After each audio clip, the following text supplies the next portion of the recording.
Okay, so well, I mean, we can get started, and then people will drop in, and what they missed is going to be recorded. Thanks again, Pam, in Orange County, for all the backroom logistics and things that make this all work together. I know for me, having missed the first two meetings, it was really great to see not only the content and the discussions, but also the way the meetings sort of flowed and the way they were facilitated. So I had some sort of, working example going into today. So for those of you who don't know me, I'm James McKenna. I'm the coordinator 2 of inclusive design here at the Los Angeles County Office of Education. And so inclusive design is pretty much all things inclusive practices. Most of my work is around universal design for learning. And then I work on some other special ed initiatives and deeply involved with differentiated assistance, which for us is a big deal. I think we've got like 30 something districts this year. So, and 24 for special ed. So that's a lot of my work too. This whole network started with a conversation with Donna and Pam and Rhonda saying, hey, how do we start getting all the lone nuts from across the state to get together and start sharing information. So I'm really glad that we're continuing with this and finding ways to get together and share information, because there's so much that, there's so much shared experience with all these folks. I think we can really benefit from each other. Once again, you'll find resources and the web recordings and the notes for this all in the Google folder, and Pam and Rhonda have already put that link in the agenda. Donna will be taking notes as we go along. That's a great place for us to drop resources. And we've actually talked about, maybe how we can even enhance that. Rhonda suggested a hyperdoc so we could start plunking videos and different things that don't directly deposit into a Google Drive. So how can we do some links to, whether it's, my Padlet or things, or Fred's Live Binder, all the other things that folks have, so that they're all stored there. And we can just have a growing list of resources, especially ones that, that we've created and we can share and learn from. So yeah, I don't have the list, but you folks are all here. And if we could quickly just go through and introduce ourselves, where you're from, and, maybe how much of UDL is your work, because I know for some of us, it's like the 5th thing that we have to do. Donna, you want to start? Hello, everybody. Donna. I'm 2 doors down from James in Curriculum Instructional Services, and I work with the District Center for District Capacity Building. So a lot of MTSS. I'm Fred Cochran from San Joaquin County Office of Education, and I work in continuous improvement and support. And the amount of work I'm doing with UDL is steadily growing. I am so excited to be part of this network, and because it's, we can't do this all by ourselves. So this is a great opportunity to be here and to share with all of you.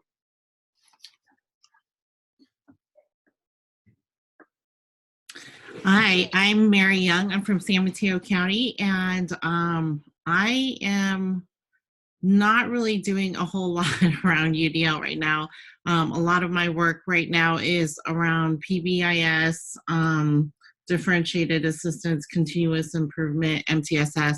So I'm heavily involved in all of those pieces and trying to figure out where I can build capacity with UDL.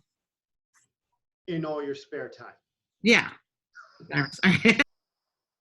Hi, this is Lorna Manuel and Kendra Tyler. We're from Tehama County Department of Education, and we've actually done quite a bit around UDL.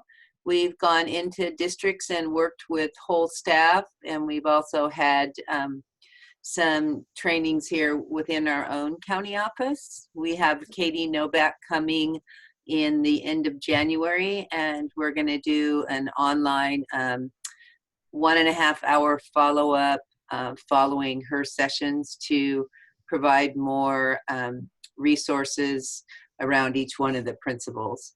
And we're doing connecting it with the MTSS and the FIA.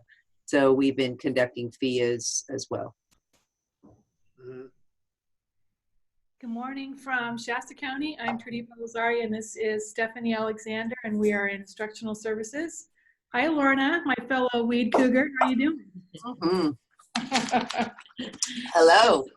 We attended a 3-day UDL training last spring. Our county office is doing a lot of the differentiated assistance work as well. So we're dabbling in UDL. We're offering that support to districts as they need it. And so we're here to just continue our learning. I'm sorry, I didn't get your name. I got Trudy, but you are? Oh, I'm Stephanie Alexander. Stephanie, thank you. You're welcome. Hello, my name is Gabrielle Marchini. I'm the Director of Curriculum Instruction and Accountability at the El Dorado County Office of Education. I oversee state and federal programs, support alternative schools, MTSS, differentiated assistance. I'm part of the lead team for that, and just other things, as they come about. So we have 8 districts that signed on for the third cohort of MTSS. And we already had seen Katie Novak and were really interested in UDL, but we had a number of districts that were interested and included in their LCAP, desiring to focus on universal design for learning. So we contracted with CAST, and we have a first cohort of teachers that span all the way from kindergarten through 11th grade, actually, and from different districts that are going through some intensive work with folks from CAST and support from us. And then our curriculum leader group, which is our directors and assistant superintendents who oversee curriculum, are going through like a mini version of that as part of our monthly curriculum meetings to see how they can support it. And our goal is to build up UDL, to get our first implementers out there, get some model classrooms set up, and then next year we'll start another cohort and just kind of hopefully develop a real desire to implement UDL in the classrooms. And like people have said, it ties in very nicely with what they're doing with MTSS and their LCAP focus. So.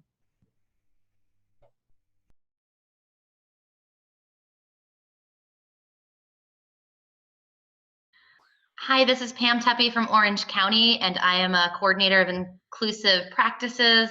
I work really closely with our MTSS grant, doing UDL. I work a lot with our language arts department on literacy and struggling readers, so I have a lot of different hats like everybody else. And I also want to introduce Christina Askins. She posted in the chat. She's from Kings County. Her mic is not working. She says, I've not currently done much work with UDL, but right now she's the MTSS lead for our county while providing elementary support to all the schools in our county. So welcome, Christina, too. I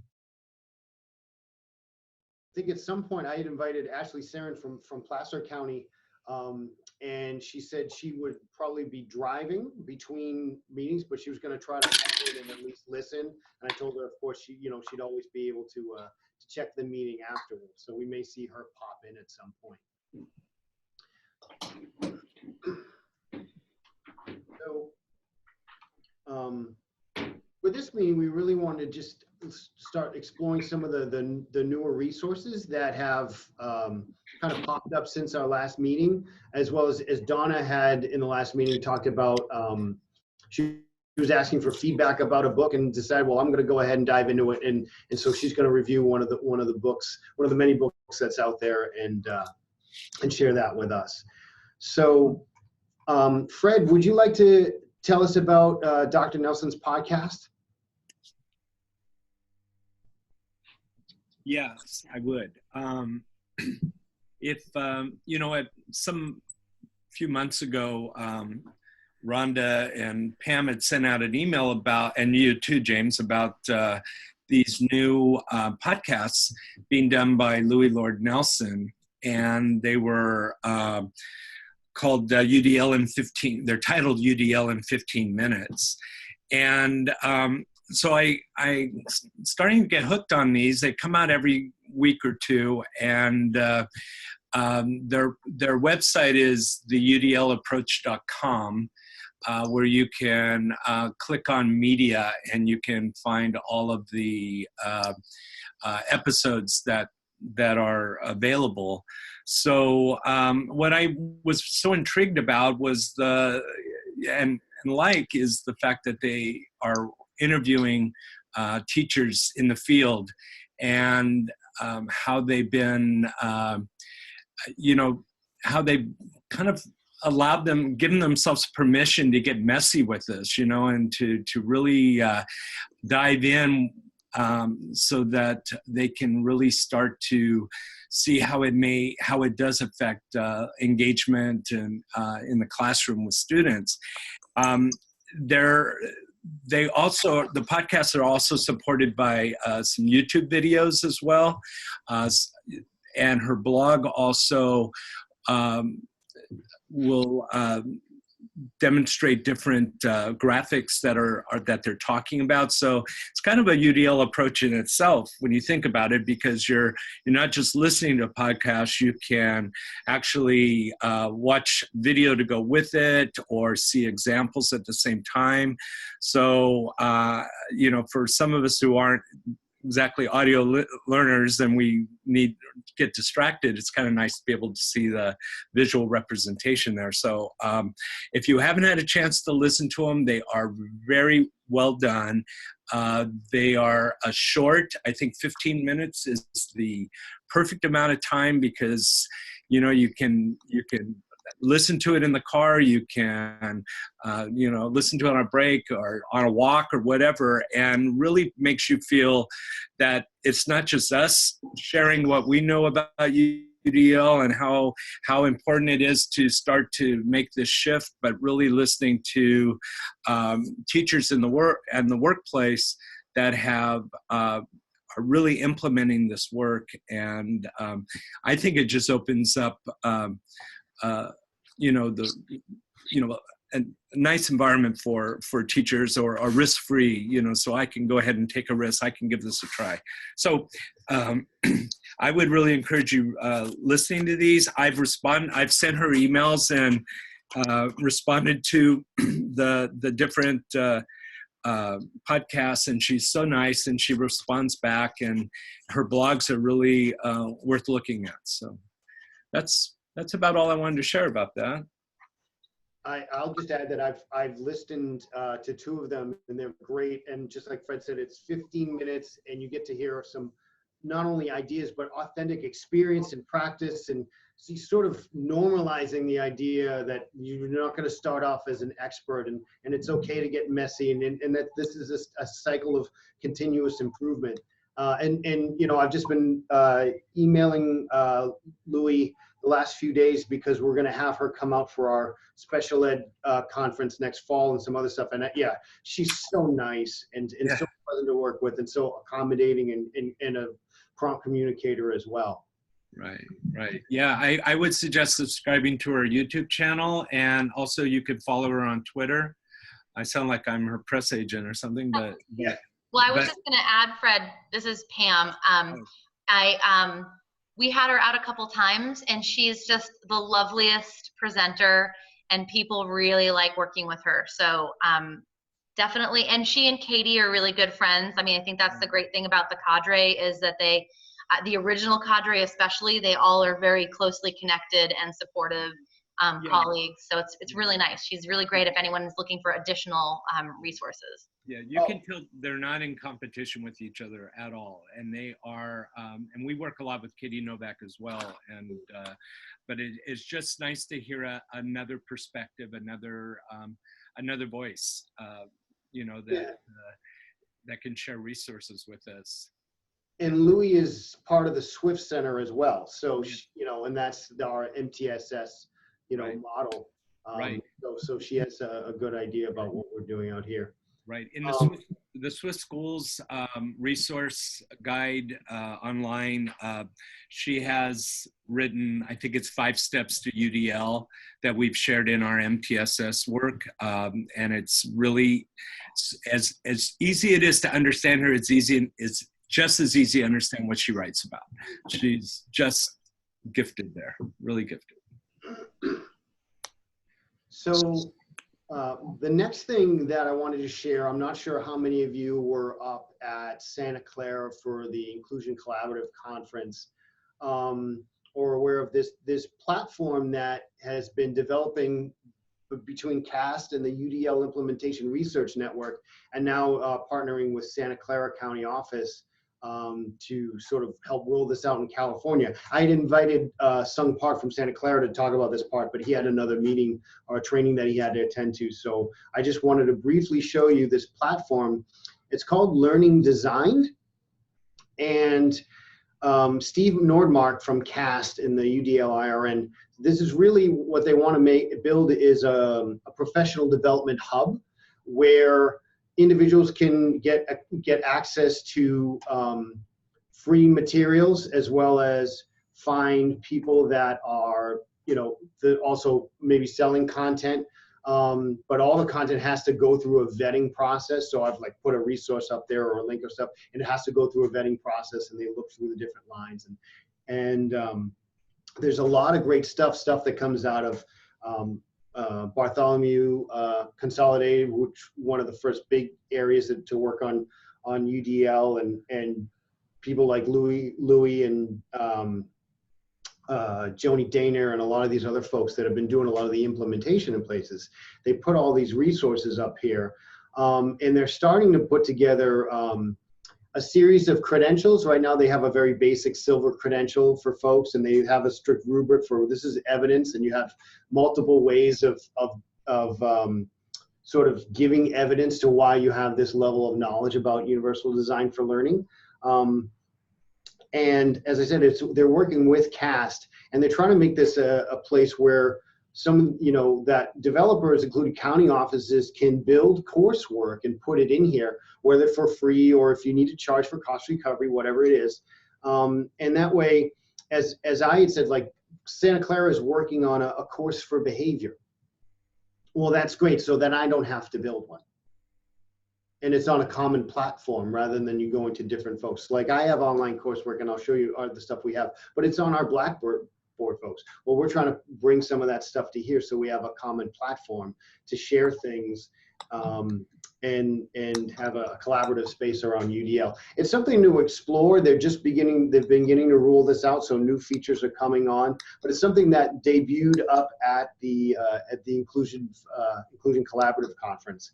So I wanted to bring it to your attention, and feel free. Steve Nordmark at the UDL IRN is very helpful and very responsive, and so are the folks up at Santa Clara County. So if you have questions or ideas or things like that, I would reach out to them, because they're really supportive, and they want to make this something that's a great resource for folks, not just in California, but across the state and the globe. Hey, James. This is Lorna Manuel from Tehama County. Mm-hmm. So we're working on doing a 4-part, just hour-long series around discourse in science and math. And if we wanted to put it onto that platform, would we just link on to Learning Designed, or is there somebody that it goes through to be vetted? So what you would do is you would set up for an account, and you can set up an organizational account. You may have to email them to say, I want to set up an organizational account, but they're setting up accounts for other county offices and other sources. And then once you have that, you'll have access to do things like, you'll see on my screen, I have a developer account. So I have these things like add a resource, add a quiz, add some SCORM content, which might be a module that's already been built in something like Adobe. So then if I was to add a resource, I would click this, and then it gives me the different things that I want to do. What's the licensing? Is it public domain? Is it non-commercial? All these different features, and an image, and then what am I sharing? A summary of it, which I have to give, document, audio, video, all these different things. Do I want to link a quiz? Am I charging for it? Or is it free? And what is this all about? And then they go through and vet this, and they'll say, okay, it's good to go, we'll put it up here. Or they'll say, like for me, I missed at first this link tab, though you see me, I'm highlighting, and I put the link in the body. Well, they needed it here. So I said, James, you need to go back and rework this. You have to go make sure the links are in the link section and also check this box. So I go back and I fix that, but they're like, okay, it's good to go. So what does that mean where it says, does it align with the UDL associate credential? Well, that's the first credential that I was telling you about. So you can go online and you can look at the UDL associate credential and what the criteria are for that. And you could say, am I posting a resource or a course or a quiz that could serve as evidence for all or part of that rubric? And they'll go check it too, but they won't even bother checking if you don't say it aligns. So they won't check everything to see if it aligns. But if you say, I think it aligns, then they'll go and look and say, yeah, it does align. And then you'll have something like one of, I don't know if, I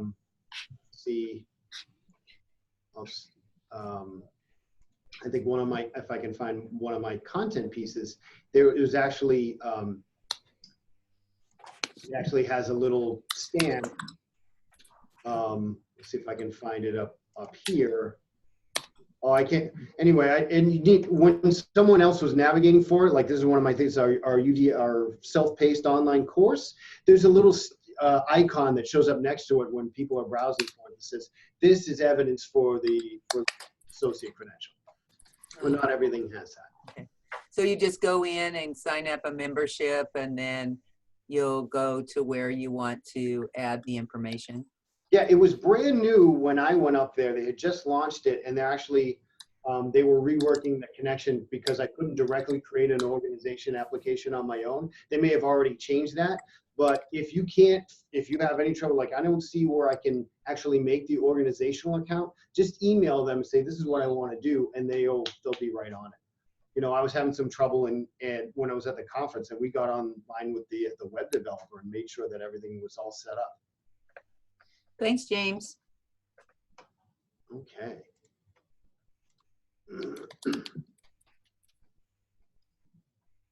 Okay, Donna, you want to tell us about UDL in action? I do. Okay, so I had asked about, I'd been doing some reading and I'd asked about some resources because, you know, when you have teachers in your groups and they want to know how you actually get these magical things to happen, I like to have something that I can share with them to say, well, check this out or check that out. So nobody had actually, they had not read this particular book.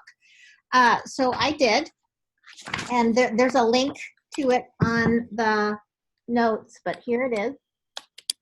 It's orange. Universal Design for Learning in Action, 100 Ways to Teach All Learners. So I thought it was a good resource. It would be a good resource for a classroom teacher. It really talks about how you operationalize these ideas that sometimes can be hard to wrap your head around what it might look like. So there's a concrete application for each of the UDL principles in the book, and they do, there are several citations from the National Center on UDL in here. So I think that the research base behind it and the documents that they refer to are pretty well grounded in the kind of thing that we would hope teachers would be using. So one of the things that they talk about in this, and I really liked it, was that UDL is not about retrofitting something. It's really a process by which you purposefully and intentionally design something from the start. So rather than saying, you know, you can take something and make these adjustments to it, well, you can, but it's really not about that. So it's really about designing it properly from the beginning. And so they outline in the first section of the book some of the big ideas that kind of not only are incorporated in UDL, but also support UDL. Things like understanding by design, differentiated instruction. There's a little thing on culturally responsive teaching, brain-based research, and the idea of citizenship in the classroom, meaning, you know, we all belong to a community of learners. So the background behind these lessons is all kind of tied up within that. And then in the outline of each of those kind of big ideas, there are a few must reads. So granted that these are one person's opinion of what you must read, they are all from public publishers that we would recognize. So ASCD, Corwin, Heinemann, Stenhouse, that kind of thing. So they're the big people, okay? And then there was a really great section. It was a little bit smaller than I would have hoped, but it was still very helpful, and I really liked it a lot. There was a section on addressing barriers and misconceptions about UDL. So it was like the point counterpoint kind of a deal. Talked about, oh, I can't do it because it takes too much time, or I can't do it because we don't have a learning specialist, or I can't do it because it's really not anything that we've ever done in the past. And so it addresses each one of those things, which I really appreciated. So the way the book is laid out, basically it has one section for each of the UDL principles. But what they have done for action, for engagement, they have for representation, they actually call it strategies for input. And then for action and expression, they call it strategies for output. But that's still the same principle. And then they actually added one. They added a strategy section, that's strategies for assessment, so that you can take a look at how might you change up the way you assess to make it more aligned with the principles of UDL. And then the fourth section is a giant section on just other different books and resources and websites and all kinds of things that you can use to continue, your learning. And so in the strategy section, they're all set up the exact same way, which I really appreciate. It's very consistent. So there's, first of all, a description of the strategy that tells you, how, what it is, basically. And then there is a visual depiction of it as well, so you can get a sense of, if I were going to do this, what might it look like. And then there is a section called Why This Works, and in that section, every time they talk about why this works, they give 5 important concepts to consider. So in that section, they're going to give you the research base behind that particular strategy. They're going to give you how students will have an opportunity to be involved. It talks about reasonable use by teachers, and I really appreciate that, because sometimes when you get these kinds of books of strategies, it's, you may approach it much like you approach science fiction. Well, that's never going to happen. So I really appreciate the fact that it talked about reasonable use by teachers. It talks about how you maintain a high expectation for the particular strategy. And then it also talks about the equity and the universality of implementation. Then there's a section called If Then, and I liked this one too. So it provides icons to show what the connection is to other sections in the book in which the strategy would also fit if it were done in a slightly different way. So for example, it may give you, use this particular graphic organizer here as input if the teacher is using it to impart some new information. But if you use it for students to explain what they understand about something, it's considered output. And so it can be used in a different section. So so I really like that piece. So there's a wide range of kind of the techie pieces. There's low tech, paper pencil, and there's high tech, digital websites, how to using computers and that. So it will also fit the range of, comfort level of the person who's actually implementing the strategy. So I give it 2 thumbs up. I would use this as a resource for teachers that were looking at how to better design their lessons to incorporate the principles of UDL. Donna, I was kind of curious, did you also see it for teachers all the way through high school too? Yes. Okay, thank you. Yes, I did. It had elementary and secondary applications. I'll just add, we use it with our UDL bootcamp 2 days, which incorporates some lesson planning. And we have it along with Katie's UDL now, but that's one of the things we stress, before they even get in, because some people might just skip to the strategies and say, no, this is not just a collection of do stuffs. This is thinking about, okay, what is the barrier we're trying to overcome?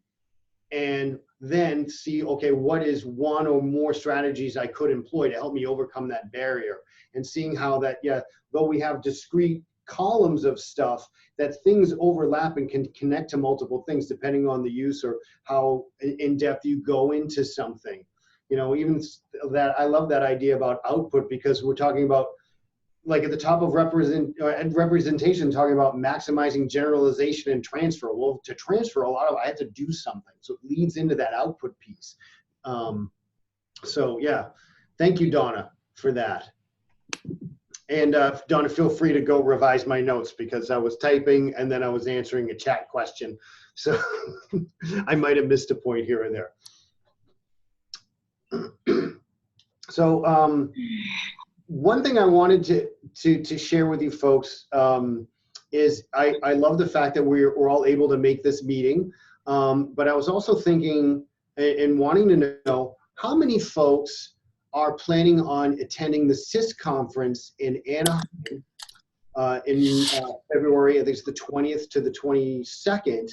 And if so, would you like to arrange a physical meetup? I have tentative approval to have a space either on Wednesday or Thursday, but we could also just pick, hey, we're all going to go to Napoli at such and such time.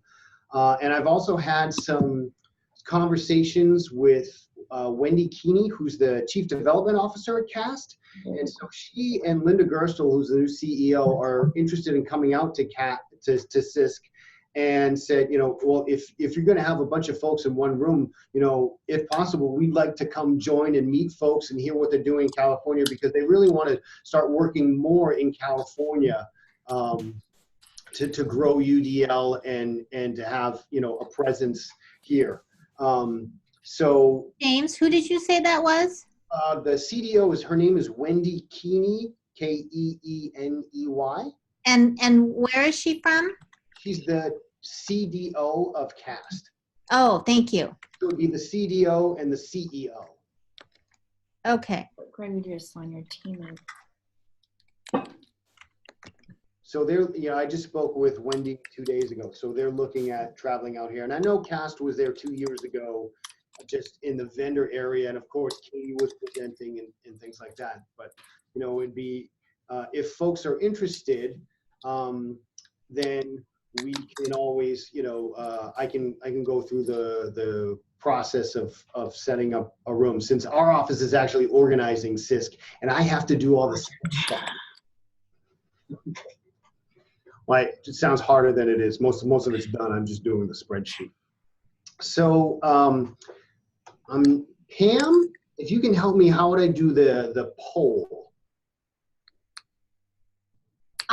That's a great question. Let me click on poll. Oh, is this it here? Oh, I think I'm going to launch a poll and see what happens. Okay. And if you guys see this? Do you see this here? Something came up. It says, are you interested in participating? Oh, people are responding.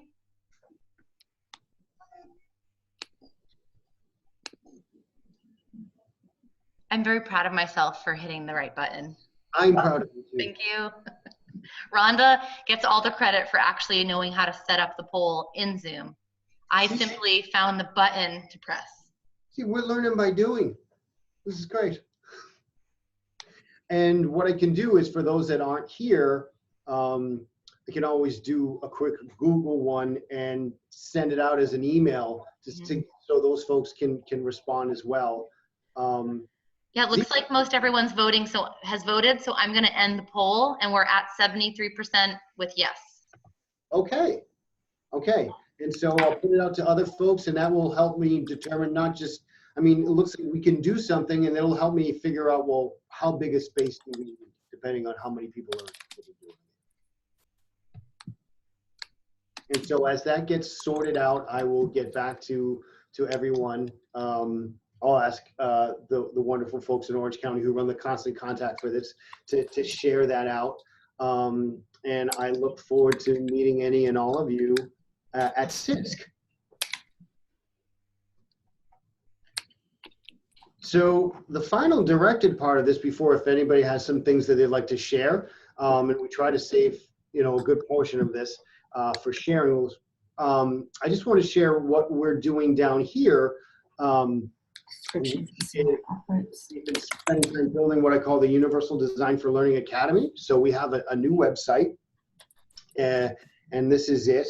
And what we've tried to do is think about not just universally designing within professional development, but providing options for what types of professional development they have. And we have a little teaser video that folks can take a look at. If you want, you can take a look. And but first we sort of start with why, like what are people's needs, and what do we have, and what would they like. And we've got some testimonials from folks like Kristen Brooks and Seema Cuddy. And so we talk about teachers, and then also for coaches and instructional leaders. So we have some things for coaches and admins, and then also thinking about district level and school-wide implementation. And the way we organize this is through tiers, not tiers of instruction, since UDL's at all tiers, but thinking about the all, some, and few. And so what does our office have the capacity to provide for all? And so for that, that's really like things that don't require a human being to run at a certain time. So having a Padlet full of resources doesn't cost us anything to distribute, and also we don't have to be on it all the time, as many people can access that whenever they want it. They can even copy it and then build a new Padlet from there. And then we have a self-paced online course, and since it's self-paced and there's automated scoring, there's tips for transfer and things like that, then we have pretty much unlimited capacity to support that. So that's how we started structuring it. What do we have unlimited capacity to support? And then for tier 2, what can we provide for some, and what do we anticipate a demand? And so one thing we thought about, well, some people are going to want the in-person experience. So we have a two-day UDL boot camp, which we run out of some of our spaces and some local in the LA area. And I'm actually going around partnering with the supporting inclusive practices folks. We're basically doing a UDL Bootcamp Roadshow. We'll be doing 3 or 4 of these around the state. And what we're going to do with that is we're going to actually film it and then chop it into modules and then put those up for free with all the materials. So if people want to do their own and want to get some ideas, they can always go through that. If people want to use them as staff development modules, they can do that. But that's something that we're hoping to launch in the fall. So we'll tape them this spring, cut it up over the summer, build the modules, and then put them up online. And then we have we piloted this fall, and now we're launching in the spring, is basically kind of like graduate level coursework. So it's facilitated online coursework aligned to a schedule, and it's been approved by UCLA for extended ed credit. I think we're like 3 credits a course. And one of them is focused on teachers and authentic practice. So they're revising lesson plans, and they're examining the classroom practices, and they're engaging in discussions and synthesis of their learning, and culminating, by the end of it, they've written 2 lesson plans along with the other pieces. And then the other one supporting UDL is for the coaching perspective. And their work is more looking at practice and thinking about spotting UDL in action, thinking about the mastery-oriented feedback of how you could get a teacher to go to the next level, culminating with, sort of a lesson observation, reflection, and a collaborative development of SMART goals for teachers to drive their UDL implementation. And then we'll also be doing a co-teaching with UDL, just so different in-person and online offerings. And then the final thing, we have a few folks, like we've been piloting with, I'm working with 8 schools to run multi-year blended cohorts. And it started as a 3-year model where we did a lot of the work of developing a vision for inclusive school and action planning and stuff. But as I became one of the county leads for MTSS and learned more about the MTSS training and more districts got on, we said, well, the year 1 is kind of be redundant for them. So what we'll be launching next year is saying, okay, so if you've done the sums work, or if you already have, your own action plan and a vision and all the components in place, then we'll start with, training pilot teachers and coaches and guiding them through a pilot year and then a scale year or years, because, like in high school, then they might not go to scale in 1 year, but helping them build that capacity to a scale. And then of course, technical assistance, which could be any and all, but that's really on this is the most individualized stuff that we do. So I'd love to see what other folks are doing with their stuff. If there are things I could link on my Padlet, that goes out for mass consumption. I got to review some of the earlier meetings, and I saw some of the things you folks are doing. So I want to go back and grab them and bring them into the Padlet. But if I have any trouble finding them, I'm going to reach out and say, hey, can you send me X so I can share that on my Padlet so anybody that comes to the site can find it. Let's see. Okay, there's people had some challenge with links. It looks like we're okay. And is there someone else who would like to share about what they're doing or something they've got coming up, or a challenge that they're having?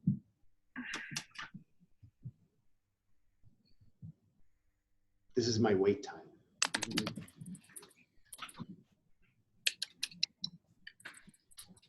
Yeah, I could share some of the work I'm doing with rural schools in foothills of Calaveras, Tuolumne counties. The cohort 3 that I'm working with right now, their curiosity is there about UDL. They want to know how this all works. After doing the FIA, they said, well, what is UDL, when they go through the assessments. So the interest is there. I've talked to a couple of schools. I'm doing an overview next month in a very small school district up in near Arnold, California. Vallecito is the school district.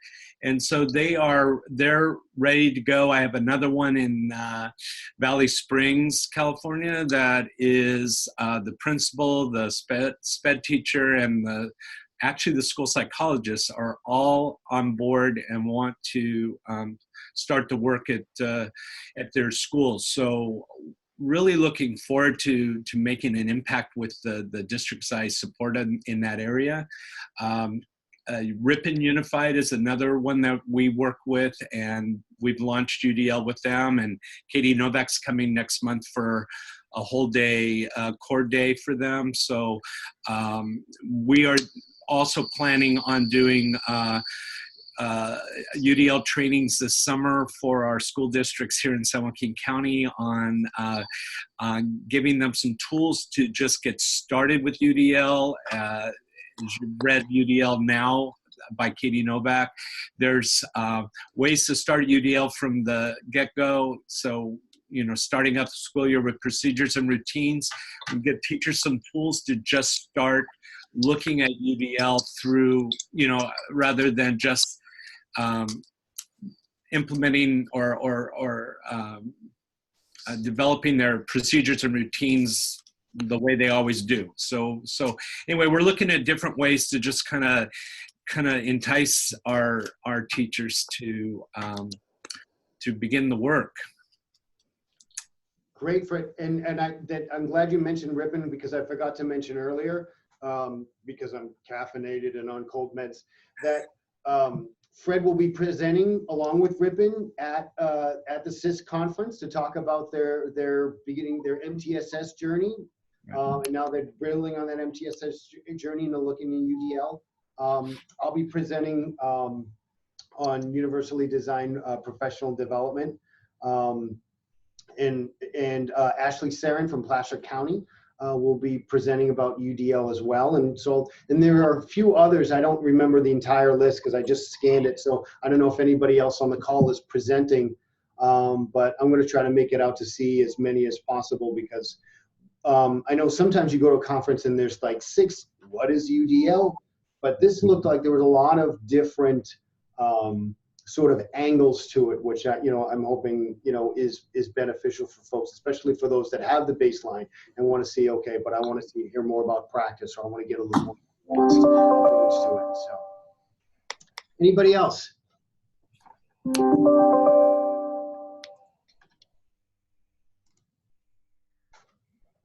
Okay. Oh, one more thing. And I wasn't on the agenda for this. I don't know if have you guys seen the Engage the Brain about the power of emotion in design of learning? Is that Allison Posey?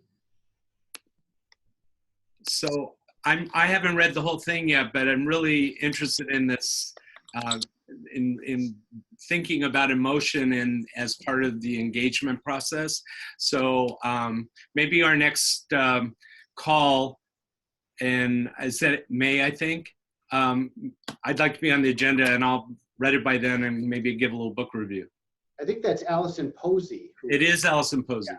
She's at CAST. She's fantastic. Yeah. I actually just read an article this morning that was talking about this neuroscientist. They looked at people who had trauma to the emotional centers of their brain, where they, so they really couldn't experience emotion anymore, and they had severe debilitation in their decision making. Even very basic things like, do I want to have a bowl of cereal? Right. They couldn't really come to a decision through logic because the emotional component was taken away. It really emphasizes, as much as we'd like to be like Mr. Spock and be very logical, that sometimes you cannot separate that emotional engagement. Right. Yeah. It's just like a click, click, click, click. I mean, it's just, once you start thinking about it, you're going, everything you do within a period of time is all based on emotional, what triggers that, and what, it's just fascinating to me. So. Great. Yeah. Anybody else?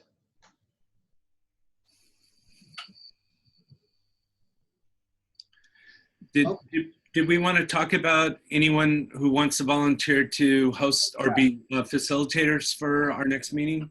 Yes. Was that on your agenda? I'm sorry. No, I had to scroll down. I've been too busy watching the people and not looking at the agenda. So yeah, we need a volunteer to run the May meeting. I'll take charge of it. We have a physical meetup, and I'll take charge of that, and then I'll draft Donna because she said, James, about this. Keeps me honest. And anybody else who has interest and wants to have input on that is welcome to. But we could really use a facilitator for the next meeting. And I can tell you that it's really made easy. I just sort of turn this on and go through the notes. I met with Donna and Fred ahead of time to kind of think about, hey, what do we want to talk about? And then boom. So don't be scared. Think about it. Yeah. It's really, I love the organization of this, because this is one of the best networks I've ever participated in. And, I think it's because we're all so interested in this, and we're, what could be better? I'm totally engaged. So happy to have that. It's really, I think, like you said earlier, with learning design or whatever else it is, there's so much stuff going around that if you've got something great and we can share it, then that's something else somebody else doesn't have to build, even if they go tweak it. With our moderated courses, we're going to reach capacity. At first, we're going to reach capacity really quick with moderated courses. But if you think moderated courses that are, less than half the cost of CAST, you'd like to run one, we can always set up sections where someone in another county office can run a section of that course and facilitate it and handle that. And so it's something that, we've sort of planned out, where we could create instances of courses that are already approved by UCLA, and, experts in other parts of the state could run that and have that without having to spend all the time to build it in the first place, and have input on tweaks that we can do. So if you're interested in that, want to talk more about that, you just let me know. I would once again thank Pam and Rhonda for all the tech support and the organization and participation, and Fred for the lessons learned from his, as well as making the lovely flyer. Donna for presenting on the book, and all of you for your participation. I'm seeing things in the chat from, we're just starting out here in Humboldt and Del Norte, but we're looking at these different pieces and like to see what other folks are doing. So it's really great to see that we're being able to share some information. And just reach out to one of us if you're interested in being facilitator for the next meeting. We'll probably send out, when I send out an email about the info for CISC, and if we haven't had a volunteer, then we'll push for that again, see if one of the folks that couldn't participate today would be interested in doing it. So, okay, folks, anything to add before we sign off? Thank you for facilitating, James. And Donna, thank you for taking notes. Yeah, thank you. And we'll make sure we upload this as soon as we're able to. Awesome. Thank you. Merry Christmas, Happy Hanukkah, Happy Holidays. Everybody be safe, and we'll see you in the new year. Okay, thanks. Happy holidays. Woo!